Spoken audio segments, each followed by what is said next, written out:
Hello, everyone. Welcome back from the break. I hope that you enjoyed getting to meet some of your fellow participants and sponsors. I hope you got a chance to stand up and stretch. Very, very important. We've got a long day of amazing talks ahead of us. For those of you who are just joining, my name is Marina Tertarian. I am a design leader and educator in Los Angeles at a company called the Y Lab, and I work a lot in the intersections of design between behavior science, education, social justice.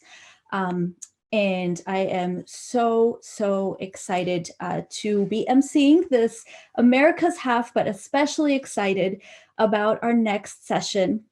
So we have with us Antionette Carroll, who I would say is arguably one of the most important designers of our generation. Antionette is the founder and president and CEO of the Creative Reaction Lab, which is a nonprofit that is educating and deploying youth to challenge racial and health inequities impacting Black and Latinx populations. So for the next hour, we'll be getting to hear all about the amazing work that Antionette does. Just as a heads up, so this session is going to be in a Q&A format. We have an entire hour. So we're going to begin with me guiding some questions to get some of the key components of the work and the message out, but we encourage you to put questions in the chat. So the second half of the session will be a Q&A with the audience, so we can have a wonderful dialogue going. And with that, welcome, Antionette. Thank you so much for being here. Thank you so much for having me. I'm excited. So we're just going to jump right into it. Can you tell us a little bit about your background in design and how you got to where you are? All right. Well, hello, everyone. It's interesting because my background in design has been, I would argue most designers has been that, like up and down, ebb and flow. When I started college, I actually started as a biology major with an interest of being a biotechnologist and studying the human genome. And I realized that while I may have been good at it, I wasn't happy in it. And so I went on this exploratory journey and found the field of design. And at that time, it was more so focused on graphic design. And so I remember my first courses and having instructors, having us learn about Bauhaus and Swiss and all these things. But one of the things that stick with me the most, it wasn't really the technical part. It was when one of my teachers said to me, you know, I can't tell you what design is, but I can tell you that the Mac is the Bible. And from there, I really kind of started this journey because I take anyone that knows what an Enneagram test is. Like I take the Enneagram and it said that my personality is that I'm a challenger. So literally when I heard that, I was like, oh, wait, what? So we don't have a definition. There's no understanding of the field. And so I went on this journey of really looking at what does design actually mean and what does it look like in real tangible life beyond just let's create a website, let's create, you know, a poster. And so I went more quote unquote traditional, working in advertising and marketing for almost 10 years. But it was when I started to actually work at a diversity and inclusion organization that I started to see strength in both areas, but also some disconnects in both areas as well. Because in the equity, diversity, inclusion space, it's all about consciousness raising, around humility building, really being understanding of your biases and privileges and et cetera. But it kind of stays there. But then in the design space, it's all around action and movement and let's create, but not really a lot around consciousness raising, really unpacking our biases. And I saw this opportunity to bring these worlds together. And so through my journey, I worked in social impact design for a while. I went through, is it social impact? Is it design for good? Is it social design? I was just like, you know what? That's great. But then I realized that the true definition of design for me and for my company and for the movement that we're building is the intention and unintentional impact behind an outcome. And being very conscious that everything has been by design, including the systems that impact us, the systems of oppression, systems of inequity, of inequality. And because they've been by design, that also means they can be redesigned. And so now I'm more looking at design in this larger systems approach, and really understanding the movement that we need to make within our own industry to really kind of hold ourselves accountable to the outputs that we are putting in the world. Mm-hmm. Wow, that sounds like such an incredible journey. And what I love about hearing your story is that you embraced your true innate kind of abilities of being a challenger. We just had a great conversation about design and dissent and all of that, and that you're embracing the intersectionality of all of these pieces that come into design. So you are the founder of the Creative Reaction Lab. Tell us a little bit about that and how it got started. Yeah, so Creative Reaction Lab got started in a year that was actually a pivotal year for me. It was 2014, and that year I decided I was going to make one New Year's resolution, like not the I want to lose weight, or like the thing we all like to throw out, at least in the US. We're always naming these different New Year's resolution, and that was the year I decided that I was only going to have one. And that ended up being my New Year's resolution, even to this day, which is follow through. And so that year became my year of follow through. And it was the year that I was named the founding chair of the Diverse Inclusion Task Force for AIGA. It was the year that I went to the School of Visual Arts, Business and Social Design Accelerator. And it was also the year that Michael Brown Jr. was murdered in my community. And I knew I had to do something about it. I knew that I couldn't just focus on the awareness building component, because I actually was working at a diversity inclusion organization, and there was a lot of, let's do a billboard campaign, which I did, but it was like, that's not enough. And so I created, at that time, a 24-hour challenge that was called Creative Reaction Lab, in which there was no idea of making it a business. I wasn't thinking of building a movement. I honestly was just looking at my own community and saying, what does it look like when community members cross over segregation, cross over our silos, when we bring creative practitioners to the table? Because creative practitioners navigate ambiguous and complex situations every day. We literally build something out of nothing every single day. And so why are we not also addressing these systems, and why are we not also thinking about how we can be social justice warriors? And so I brought together creative practitioners, activists, some technologists, and had them look at the racial segregation within St. Louis, my community, and say, what are some interventions we can develop around it? And we had over 60 ideas pitched. 5 were worked on throughout the night, and all 5 were activated in St. Louis within a year. And they range from civic engagement technology software to public art opportunities to educational curriculum and workshops. And we then I started to receive national interest, and folks were like, how did you do what you did? And I'm like, honestly, I was building that plane while I was going. Like literally, I was building an agenda while they were in the room brainstorming. I'm like, okay, so the next 5 hours we're going to do blank. And so it became an exploratory journey. And it was in 2016 that Creative Reaction Lab became an actual nonprofit. It was at that time we refined our focus to focusing on racial and health inequities, and in particular, looking at how do we build the creative and equitable capacity of Black and Latinx youth to actually address these hyperlocal, regional, and national systems of oppression that they have to navigate every day. And it was in 2017 that this pivotal shift happened when we pioneered a new form of creative problem solving called equity-centered community design. And so now we are, in a sense, building this intergenerational movement of what we call redesigners for justice, of folks that are looking at these systems and not just passively living in them, but also like taking design mindsets, taking equity mindsets, and really addressing them through an equity design lens that will create a more racially just and healthy society for not just the folks that's been centered, but also for the historically underinvested communities, and not just them as research subjects or beneficiaries, but them actually being the decision makers within the actual projects and within the actual systems themselves. Mm-hmm.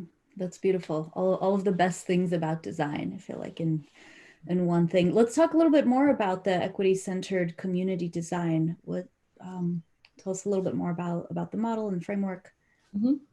You know, so one of the things I like to let folks know is that this was a co-created process. Even though a lot of folks like to put me in the center because of my position, because you know, I how do I put it? And I'm trying to say it without sounding ego-driven, because it's not ego-driven. It's based on what they said. The ones we co-created with, which were actually students, they said they were basing it off of how I problem solve and how I navigated the world. And so they were like, if something seems right, so let's focus on that. I'm gonna be honest, that's what it was. Because for me, my brain was wrapping around this reality that no matter when we are on a creative problem solving like journey, no matter what stage we are in a project, history always plays a role. We like to not bring it up actively, but it always plays a role. And there should be some intentionality of bringing in healing, because there's a lot of trauma and generational harm that are also coming into spaces with people. The same when we think about, you know, power constructs. You know, we need to acknowledge, share, dismantle power, and sometimes it's just shifting power, because it always plays a role in any process. Who has the mic? Who's the facilitator? Who has the money? You know, like there's always these power dynamics that we are not actively talking about when we are doing projects. But then also, it is a process that really centers community voice as living experts. It's a process that thinks about how do we build our own humility while actually becoming empathetic, because I know our industry loves a good empathy map.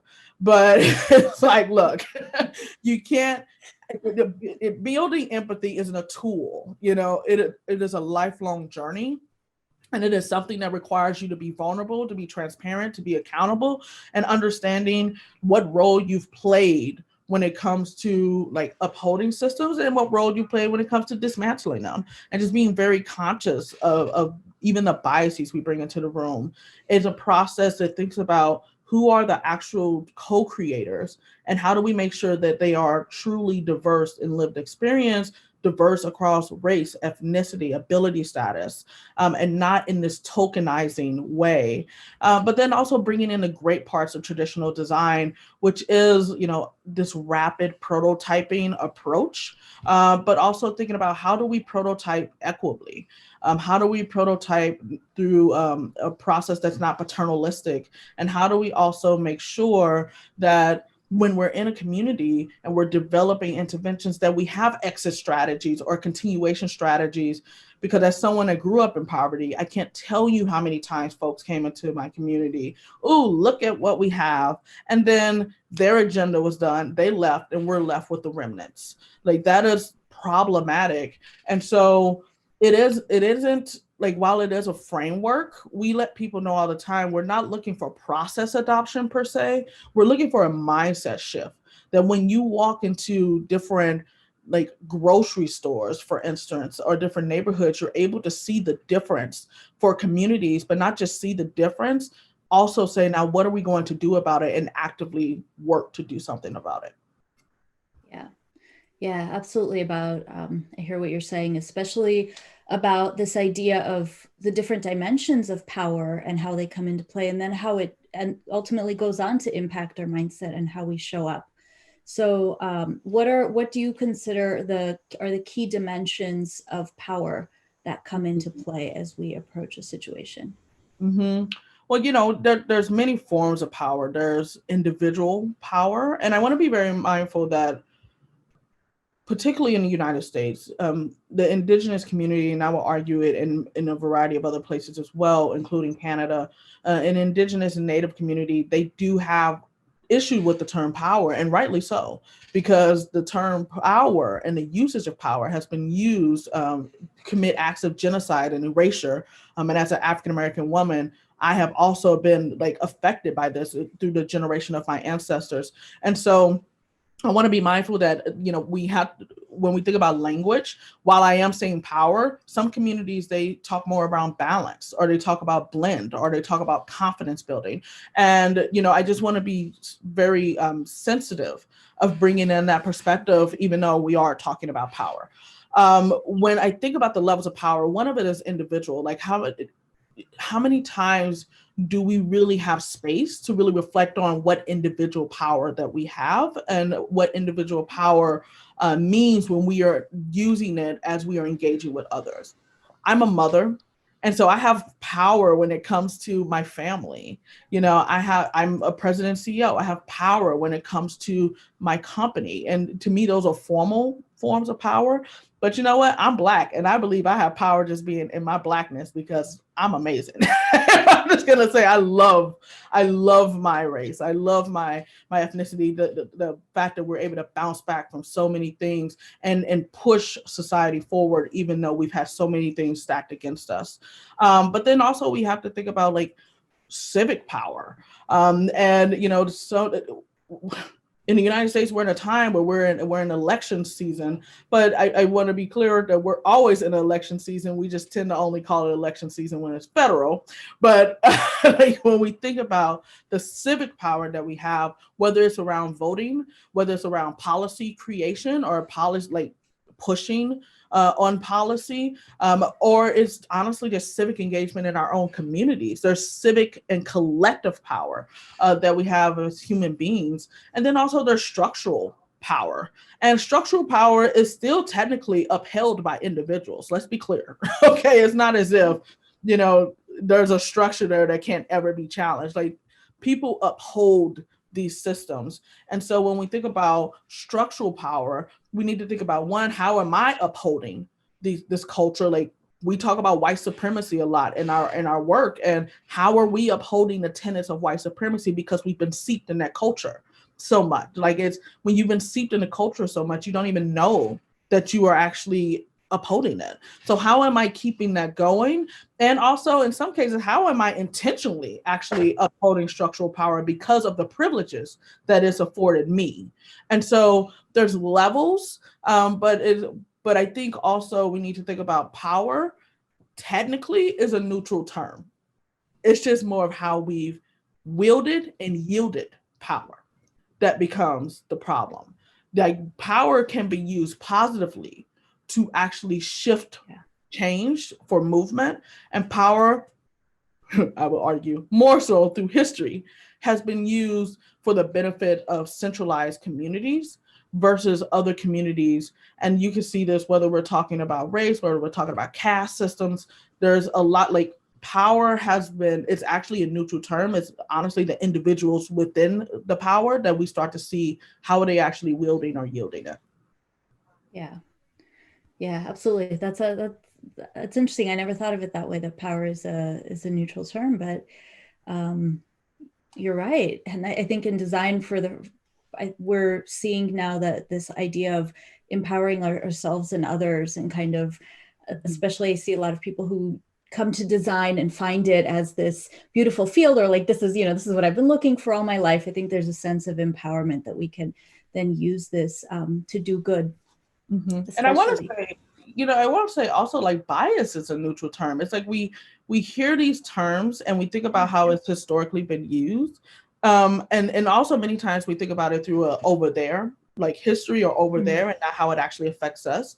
But bias also is very neutral. We all have biases. I tell people all the time, we all have biases. We all have prejudice. Like, I have certain things that I like. I have certain things that I don't. I personally can't stand corn. You can keep it. Good for you.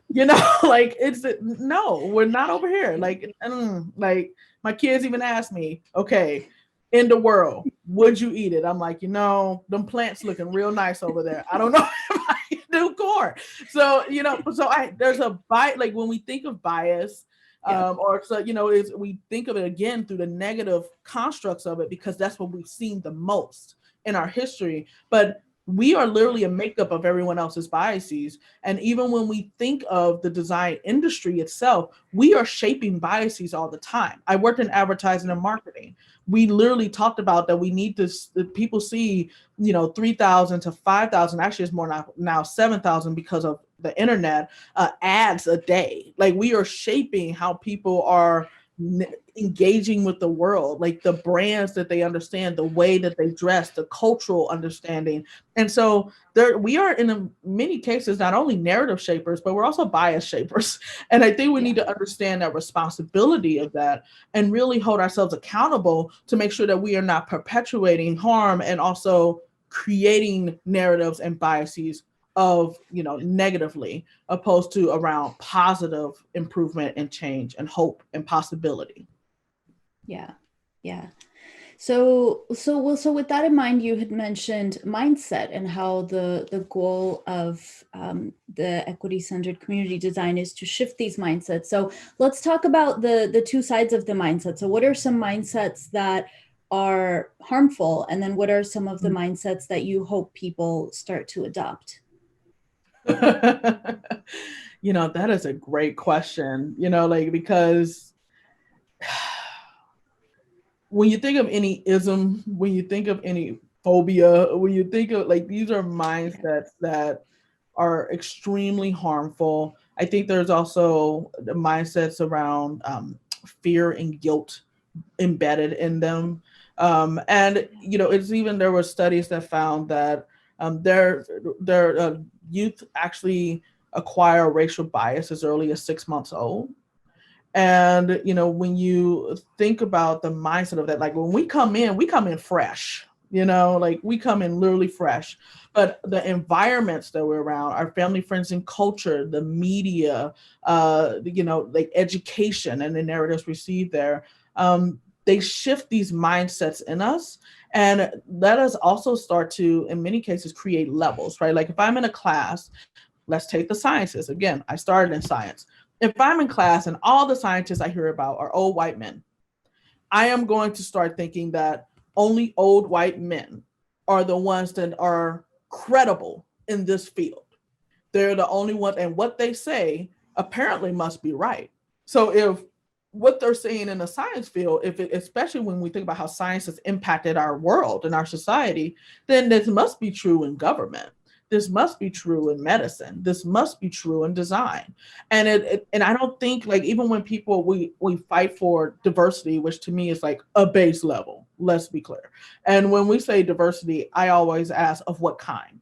Because honestly, you can have a room of all white men and still have diversity. They can have geographic diversity. They can have ability size diversity. Like, it's like we talk about diversity as if it many times in blanket terms.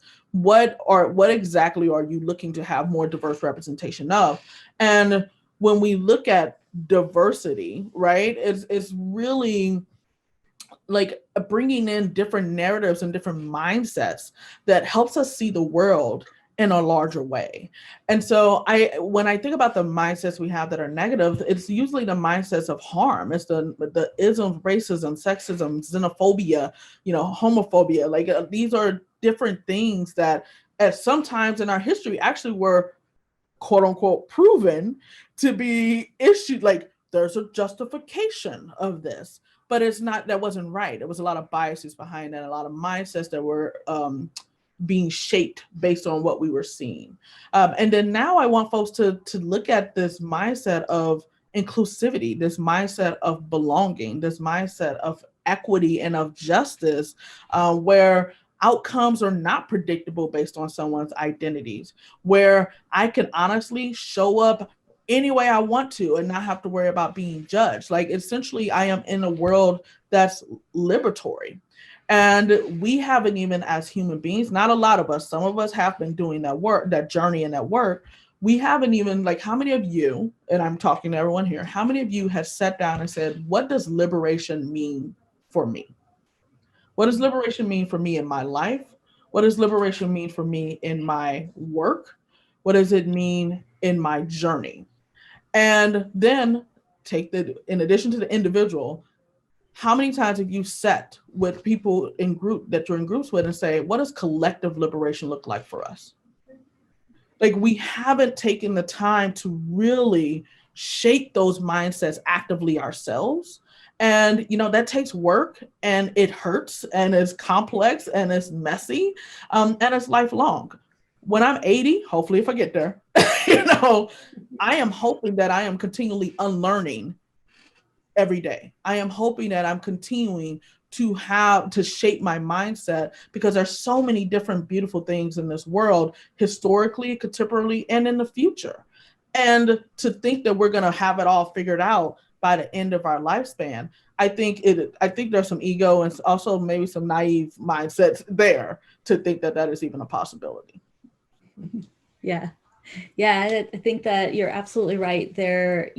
Some people kind of are naturally drawn to this, or kind of depending on what you've been through, you might be drawn to trying to develop yourself and that personal progress. But I think now is a very, very important time in our history where there's this urgent need to develop ourselves and to go beyond go beyond status quo in our own minds of who we are and who we're told to be, specifically for that purpose of becoming that better version. So how does this look practically speaking from the perspective of Creative Reaction Lab? Yeah, I mean, when we start projects, and this was actually a recommendation by one of our interns, and just FYI, I don't like to call them interns. I think that term has such a negative connotation. So we call them associates. Like, I'm like, put on your, like, you brought in a lot of value into this organization. You're an active team member like everyone else. There's no running to get your coffee here. And so, like, one of our associates actually recommended, hey, when we start a project, let's first start by saying, what biases am I actually bringing into this room? And let's unpack that. And then let's actively talk about that through our projects, in which we actually do. There's times in which we talked about, are there biases around age? Are there biases around, like we literally actively talk about these things. Also, we actively shift power. That's one of our values at our organization, is power. Like, our values are like intentional and impactful, focused adaptability, power shifting, community leadership, equity centered, right? Like things that are very, in some cases could be just put on a website page and it's like, okay, there you go. But for us, we actually evaluate ourselves on those values every single month. During a performance evaluation of team members, we ask, how did you do on these values? And also, how can we support you as an organization to assist you in that? Like, when we even talk about power shifting, I've even been talking to the board, how do we make sure we have allocated seats for youth? Because we can't be an organization that's about youth power and not actually have youth at the board level. How do we make sure youth are staff members? Even in our learning and education engagements, we have a program called the Seeds of Power Fellowship Program, where some of our youth, young leaders, actually are co-facilitators of our engagements that we're doing across the world. They are the ones in the front of the room saying, here's what we need to do. Here's how we need to shift things. That's what it looks like. It even comes down to, honestly, and I know people don't like to hear this, but if you run a business, anyone on here, it also comes down to even the benefit package that you set up for your team. Like, every budget has a line item called the Living Expert Stipend. We believe in paying everyone for their time. When we which I've had folks say to me, you are like the best and worst nonprofit ever, because nonprofits are taught to get things for free, and especially labor. But how, like, receiving free labor, how is that actually, like, yes, it could benefit the mission temporarily, but what about the purpose on the long term, right? But even like with the benefits package, we just made a shift where it's no longer, hey, we're only going to support the employee with medical, vision, dental, which we do pay for. But now we're like, if you have a family, we'll pay for them too. Because a lot of times we don't even think about, like, when people are coming into our culture, and this could be, you could be a manager because you're part of culture building. You could be whatever level. When people are coming in, it's not just about what are they bringing to you, but also what are you providing to them? This should be a reciprocal relationship. And so we intentionally do all of that. And honestly more. Yeah, I love that. And I've got to say, that's such an inspiration. especially on kind of that entrepreneurship, business leader level, because I think how we treat the people who help us do this work is a signal to in what we believe in. I believe in that completely. So let's see. So you've talked a lot about language and the role of language as kind of the beginning of any conversation. Yes. What does this look like for you? Yeah, we call it language setting, but really understanding that language setting should be the first step of any community-centered and equity-centered work. And if it's not, what are you doing about it and how do you change it? We tend to have this assumption that what I say or the perspective I'm bringing into the room is the only perspective. And sometimes we may be saying the exact same thing and speaking a completely different language. And I will be honest, I learned part of this through my own marriage. Okay. My husband and I am like, we're both Tauruses, bless our hearts. We think we're right majority of the time. Usually I am. And so there's times in which we will literally be having a conversation and we are saying the exact same thing, but we may use a different word. And so for us, we like every workshop we do, every program we hold, even when we're just having conversation, we're like, okay, what do you mean by that word? You know, like, and part of it requires some humility, because I don't know how many of you all, when you were in space, at least earlier in my career, and folks would be like, do you understand what I'm saying? And I'm like, mm-hmm. And in my mind, I'm like, I have no idea what you're talking about. Like, no idea. I am literally the person now in the room when they're like, do you understand what you're saying? No, I don't. Can you please tell me what you're talking about? Because I'm not connected.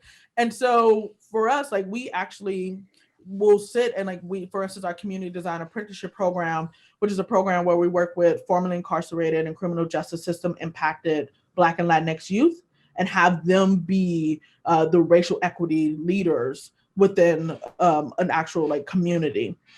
And so in that program, we actually started with them co-creating definitions of terms. They co-create the definition of liberation. They the previous or current cohort that just ended this month, they co-created, what do we mean by healthy food? What do we mean by food deserts, which they ended up changing to food apartheid? What do we mean by food justice? And this was because their topic, high level, was limited healthy food access.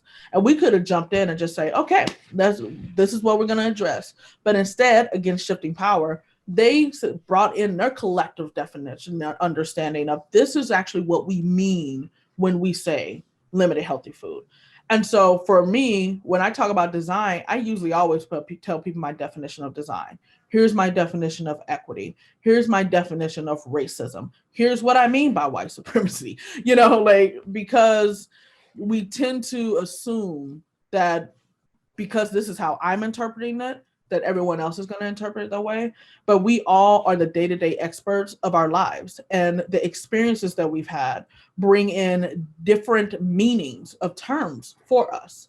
And so I recommend everyone in the work that you're doing, bring this into your life, bring this into your work, actually like take the time to language set with the individuals you're collaborating and engaging with, because if we can't co-create language together, how are we actually going to co-create interventions to address the systems that we're navigating every single day? Yeah, that's such an important baseline.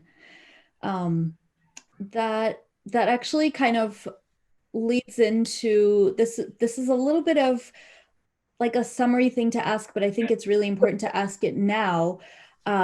So, you know, there are, I think, a lot of people, especially in the design community, a lot of people here in this very room who feel really strongly, who share your strong opinions and values about racial justice, about equity. What do you recommend are a few actions that they can take, kind of very tangible things you can do today, tomorrow, in order to set a path towards some of this bigger change? Mm-hmm. One, educate yourself. And part of that means also not expecting others to educate you. I don't know if you all know this, but at least in my country, I can't speak for other countries, Google is free, and it is an amazing tool. And I say this because, again, with our work, we believe in centering community, particularly communities of color, as like, let's talk about that living knowledge you're bringing to the table and understand that that living knowledge should be centered in discussion. But there's also a negative side of that, where we've been in rooms where ultimately, for instance, there will be white individuals that will then say, give me the answer. Can you tell me? Can you give that? And then that's when it's no longer a balance of us collectively being on a journey together. It's now you vetting information from me and not actually doing the due diligence and the work yourself. And so, yes, I've had friends of many different experiences, and I will ask them about, like, I'm really trying to understand, what, like, this experience you've had, but I also took the time to build trust with them before I come in, like, as if I'm vetting. Like, they know if I'm asking, we already have an authentic relationship. And so it is not coming off as them educating me, but us actually having a dialogue with one another. And so that's something we really need to do, is we need to educate ourselves. And that includes, of course, like, some folks don't have a lot of racial diversity or ethnic diversity in their network. Intentionally do that, but also don't do it through a tokenizing way. And don't think that we are a monolith. And I say we, because let's go with all identities. Like, I can't tell you how many folks look at me as like, okay, so tell me the experience of a Black woman. It's like, I can tell you the experience of my life, but I can't tell you the experience of all Black women, because we're not a monolith. And so I think we need to be very mindful of that. Another thing, when historically underinvested people speak, listen before you ask any questions. And sometimes don't ask questions at all. Like, sometimes you just need to sit and take it in and listen and absorb and reflect before you automatically start, like, questioning and jumping in and because, again, different lived experiences. I will also say, if you are looking to join, for instance, like, there's a lot of protests that's happening around the world around a lot of things. We have SARS in Nigeria. We have the, Black Lives Matter movement. We had, like, there was Occupy some years ago. There's in the United States, can we get people paid beyond, like, a living wage? Like, there's many different movements that are happening. And one, find out what movements actually speak to your purpose. So if you haven't taken the time to say, what is my purpose in life, do that. Know that it's not a one session moment. Believe me, it is multi-year and is ongoing, but really start to think through not what's my job, not what's my career, not what's my mission, but what's my purpose. And if it has to start with, okay, what's my job, what's my career, what's my mission, and then get to purpose, then do that. But really think, what is my purpose? How can I support folks that are on the ground, grassroots, doing work around it? And don't come in like you know the answer, or don't come in and say, this is what I can give you. Again, come in and listen, and then receive the invitation to engage. Because many times we go into communities without invitation, and this happened with Ferguson, particularly the Ferguson protest. There were a lot of people that came into Ferguson, but you know what? A lot of people left, and they wasn't when everything was quote unquote done, when it wasn't. That's not done. What's happening in Ferguson isn't over. Like, and there's a good amount of Ferguson protests that actually murdered, interestingly, nope, that's not a word, interestingly, actually ended up dying mysteriously. But the folks that just came in, they're gone, right? Oh, I did my time and I'm gone. This work isn't temporary, right? Like, engage with the folks on the ground that are putting their bodies, their spirits on the line, and engage with, not with your agenda, but really be there to support in whatever way possible. And sometimes support is just silence for them in that space, not silence online, because I think too many people are silent and not calling out, but silence for them in that space and just listening. And so those are the, like, just quick things I can think about. If you are in a corporation, think about, how do you bring in more living experts into your experience, not as research subjects. Again, I will say, how do you pay them for their time? And I get the question a lot of, well, how do I pay them? If you're getting paid, they should be getting paid. Just like you wrote a line item to put that payment in there for your team, include them as part of your team. But again, not just this one-off, but like honestly representation at multiple levels. So I'll stop there, but I could go for days on that question, but I'll stop there as like a foundation. I mean, it's a lot of different pieces, and so much of it kind of center around how we're being a person and how we engage, and kind of, you know, there's having a conversation, and then there's having a very specific type of conversation. There's having maybe a trauma sensitive conversation. And that is that's a hard skill. I feel like we kind of relegate that to, oh, that's just something that people can figure out. Or you say, ask more questions and then assume that will be enough. But it's so much deeper. And with that, I'll ask you, so do you draw from any sort of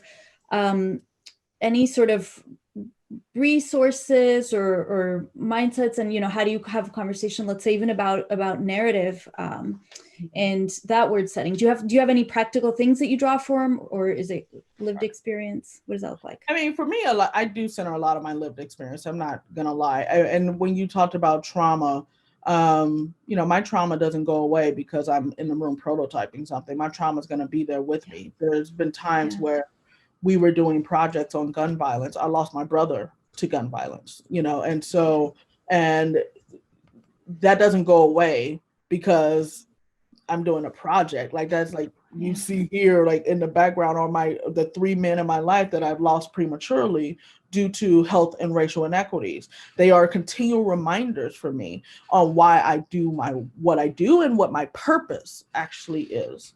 But when I think of like tangible things, like there are many groups, so particularly in the design space, that have been, in a sense, redesigning design.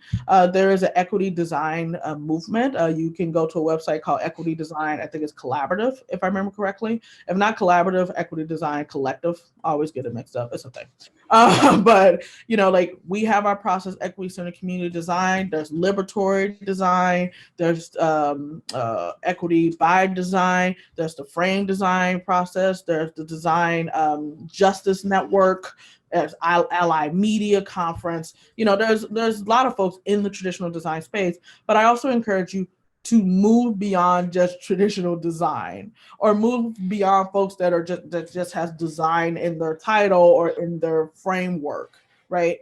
Because there's Rachel Cargill, there's Brittany Pagnett, there's plenty of people that you could be listening to that are, again, on the ground trying to shift society, and it's really around kind of expanding the knowledge. I will say there is a book, I want to say it's called Dismantling Racism, if you look up online, but on there was a great 10-year work around the tenets of white supremacy.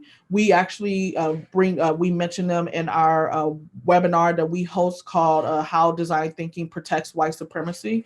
We do it monthly. And it talks about these tenets of white supremacy, perfectionism, paternalism, quantity over quality, you know, urgency, sense of urgency. Like there's all these different things that in many cases are actually truly embedded in the design framework that we need to really challenge and really think about why are we doing the things the way we're doing it, and not always just take things accordingly because maybe someone said it when we were growing up or someone wrote a book about it. And I encourage you to do the same when it comes to our process. Like we tell folks all the time, tell us what went well, tell us what needs to be improved. Like this is a living process. This isn't something where, oh, Antionette and her team at Creative Reaction Lab put it out and so that's it. It's like, no, challenge us too. Just like we're challenging others because we're all steeped in this culture, and so we all have opportunities for improvement and growth.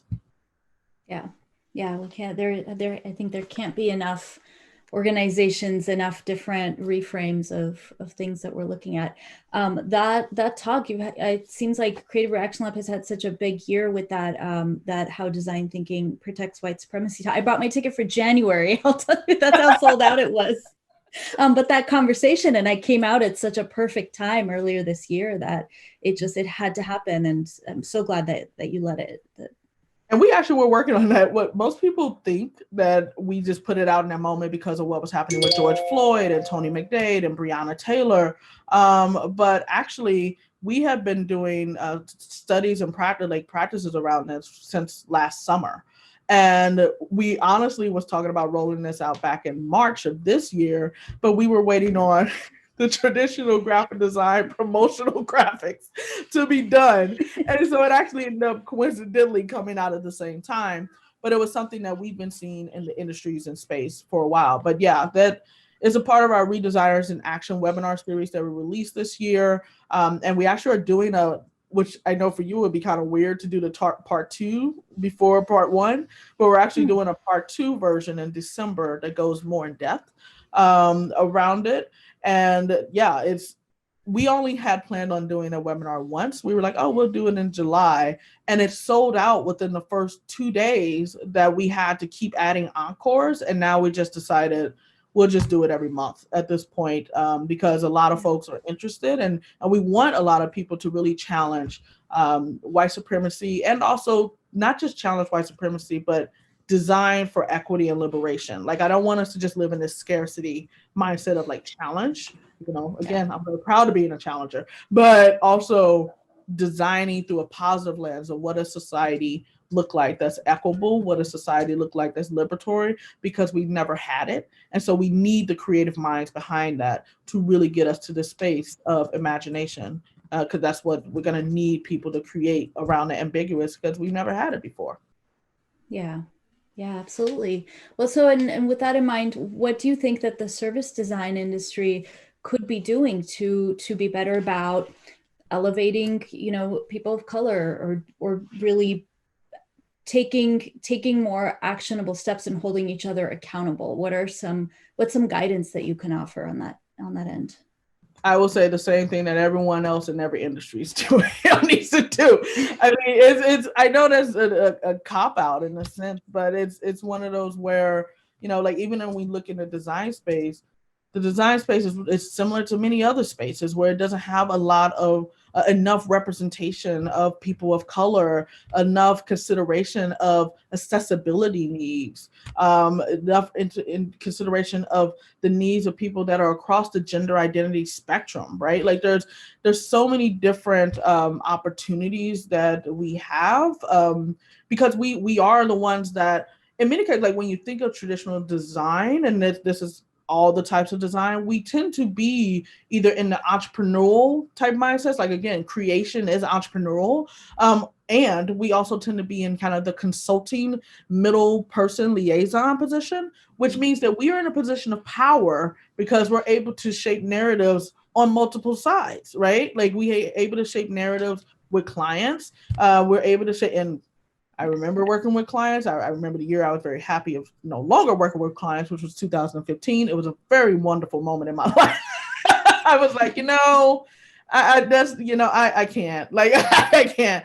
But now we work with clients at Creative Reaction Lab. But I want to say at that time in 2015, when I did it, I was more naive. I had this singular mindset of what working with a client looked like, because I was essentially taught that what they say goes. You kind of fuss behind the scene, you yell at your computer, you're like, why are they doing this? Listen to me, I'm an expert. But we also I think there needs to be shifts on both sides. Like, just because you have letters behind your name, just because you went through a workshop, just because you have a professional years of experience, doesn't mean that your expertise is more so than people that are the living experts of an issue. Like, we need to challenge academic and professional pedigree, and that's even within our own design spaces. Who are we actually centering in the room? Are we only focusing on folks that have degrees or have proven that they can work with Post-it notes longer than anyone else? Like, come on. Like, there needs to be a challenge of that. And also there needs to be a challenge of elitism that we also have embedded in our industry, where I'm not anti how might we, but I literally have asked people, can you please tell me why you say how might we? I want to know, like, why do you say it? And, some of them tend to say, because it helps frame the question well, it helps think about, blah, blah. But when I believe in 5 whys, which is root cause analysis, I'm like, no, okay, so why?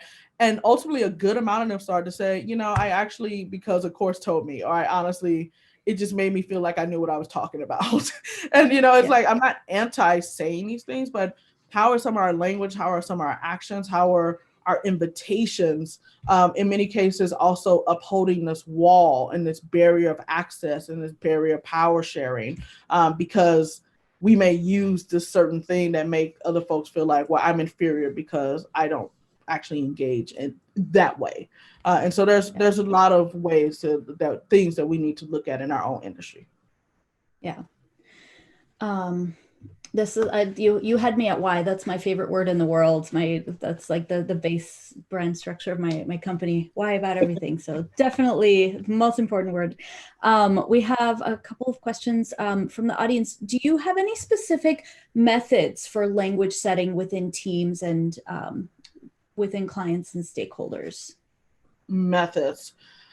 So I will say many times it depends on time, to be frank. So when we do our learning and education engagements, because those are more shorter form, we will just start with like a framing of, here's the language that you will hear us use a lot, and here's what we mean by it. Here's the definitions, right? Like, and actually, before I keep going on the answer, another Redesigner for Action webinar we're actually doing this season is around language setting. So if you're, for the person that asked that, you may want to look into that as well, because they're going to dive deeper into it. But sometimes we just start with, here's what we mean by these terms, and like, depending on time. If it's a longer engagement, we actually will ask folks, like, what are some of the key terms or lingo that we're going to be using in this space, and let's actually co-create that language together. And so that's taken a form where we've taken hours to actually be like in front of white or flip chart paper, sometimes in front of like mural, or some people may use Miro, but we also use mural. And we are like first doing a rapid ideation of, here's some words and phrases that come to mind for me when I think of these terms. Okay, now let's collectively come up with a definition that we will agree on. And not just do it at one time, but also like continually reference, and also in a sense create a glossary around it if we're working together on longer terms. And then the last easiest way I will say is, like, if you're in a space and folks are using terms and you're like, we may be thinking of this differently, can you define that for me? And I've learned, because again, I'm a challenger, I ask questions. Many people, because of how they were socialized, have an assumption of what I mean when I'm asking a question. Even when I say why, they're like, oh my goodness, she must be like hating what I'm saying. I'm like, no, seriously, I'm asking why. Like I'm trying to understand. So when you're asking about language, I would like, can you tell me what you mean by that? And sometimes I even add, no, seriously, I want to understand what you mean, because I have a definition in my head and I'm not sure if we're actually on the same definition, or I have a definition in my head and we might be the same, but I want to confirm that we are the same. So those are just some of the things that come to mind for me. Yeah. Do you have any examples of how, when design slows down, the focus on inclusion and equity and impact has a better business result? So just want to make sure I heard that correctly. I'm trying to understand it correctly too. Do you have a good example of how when design slows down, focuses on inclusion and equity, the impact or business results were better? So, there's studies that's found that even when you have diversity, the business results are better, like just as a FYI. But when you actually spend the time to talk about bias, when you talk about prejudice, our unseen areas that come into the room, you actually are building an environment of trust and an environment of inclusion. And one of the tenets of white supremacy is also avoidance of conflict. But when you take the time to actually build that in the process, like, it's not seen as something we do at the beginning of a job and then never do it again, but it's actually part of the process. You will find that people tend to be more transparent. They tend to be more open with actually admitting, like, hey, this is actually an issue of harm. And when people start being more transparent and vulnerable, you then are able to actually see like what our output or our product could be doing the exact same thing. And so if you're asking for like specifics like of projects, like we do it within our work. I know companies that has done it with like product creation. Like you see this more in the product space as well, when they're like, oh, we designed this for folks with arthritis and now everyone uses it because it became a benefit for them, which is like the oxo peel. Like, yeah, we can look at those things, and I think it's important to center that. But one of the things I will note is that while you may be inclusive in one way, you could still be exclusive of other identities. And so I encourage you to be very mindful that even if you're taking the time, you're like, we're going to be very intentional about, addressing anti-Blackness in our work. And we're going to make sure that we do that. But we recently just called ourselves out online that when we were doing a webinar that was for BIPOC, which is Black and Indigenous people of color, we also there was this movement of changing the acronym where it was BBIPOC, which is Black, Brown, and Indigenous people of color. But then we had to have an internal conversation because we unintentionally created harm by excluding individuals of Asian descent by doing that. And so while we were inclusive in one way and took the time for those groups, we still ended up being exclusive in another way for other groups. And we had to rectify that in our own work.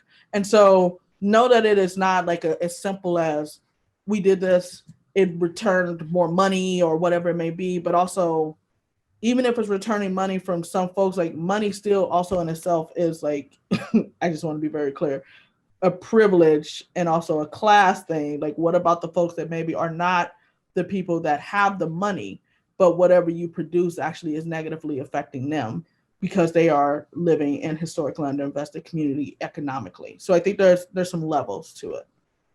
Yeah. So we have just a few minutes left. I've been trying to weave in some of the audience questions, and then I have one final question for you after that. So let's see, how do we bring diversity to a company workforce without discriminating? So like you said, without maybe unintentionally discriminating in other ways. Mm-hmm. I think, well, one of the things that first needs to happen is and not first, but also continuously needs to happen is an actual analysis of where are we. And then also like not just a commitment of improvement of the disparity, like breaking, like not widening, but narrowing the disparity, but also like measuring your outputs on that. Like I literally have talked to corporations when they're like, we were at 1% Black representation. Now we're at 1.7. And they were like so proud. And I was like, no, and then I'm even the person where I'm like, okay, you can have, for instance, 30% of Latinx representation at your institution. Okay, but how many of them are actually in position of leadership? Have you thought about the intersectionality of gender identity? Do you have trans representation, gender neutral folks? Also, ability status. Are we only looking at people that are traditionally able-bodied? Have we brought in neurodiversity? There's a few things. Like it's, again, I think what's happening is that there tends to be this checkbox mentality that, oh, we have this representation, check, but diversity, again, I want to say is the first step. When you really look at businesses that's been most successful, and not success based off money, right? But businesses that's been most successful on the improvement on society, I would argue they don't just think about diversity, that's the first step, but also what does inclusion look like? What does belonging look like? These are, again, levels to it. Because I've been in a room where, I've been a person of color. I may have been times where I was the only. There have been times where there are a few of us, and a lot of us ended up leaving after so long because the culture was toxic towards Black people, because we were asked to essentially conform to whiteness. And so it's more than just let's have the representation. Yes, analyze. Yes, recruit. Recruit beyond just the traditional same schools. Like with our hiring practices, we actually have where we don't require degree. And we also would tell people that, you know, you could have like lived experience with it, and it could literally be like informal. Like if you did it at your church, you know, or you did it, like, that's fine. If you did it, you did it. I don't really care. But then it's not enough to just put that in our job descriptions, but also look at how are we even hiring, and then how are we also promoting at the same time, and so on and so on. Yeah, absolutely. So I have one final question for you, because I do think this is kind of important. This is important to ask. Earlier today, we talked about the journey that a designer goes through, kind of that emotional journey of, you know, you're pushing against the grain all the time. So my question is, how are you? Really, at this point in time, how are you as the person behind all of this? Yeah, I will say that this time of year is always the hardest time of year, because I usually go so hard majority of the year, and November is when I get a 10-day vacation, that by the time I get to November, I am literally about to fall out. And I'm pretty close to that. I'm not going to lie. This year has been a challenging year for me because I was diagnosed with diabetes. And so I've been trying to unpack that. With my work, I already have a chronic illness, which is Crohn's disease. And so a lot of us don't talk about the toll. So thank you for asking for that question, the toll that this work takes on you. And so we've actually been talking about internally, how do we not just build a culture of inclusion, but we need a culture of also not only healing, but being restorative at the same time. And so that's something we are also trying to unpack, even in our work. But I would say at a superficial level, I am doing great because I just bought some beautiful lipstick from Rihanna Fenty. Just FYI, if you have not seen her show Savage, please do. It's amazing. So superficially, I'm doing great because I've been shopping, but there's definitely some things that need to be unpacked as well. Yeah.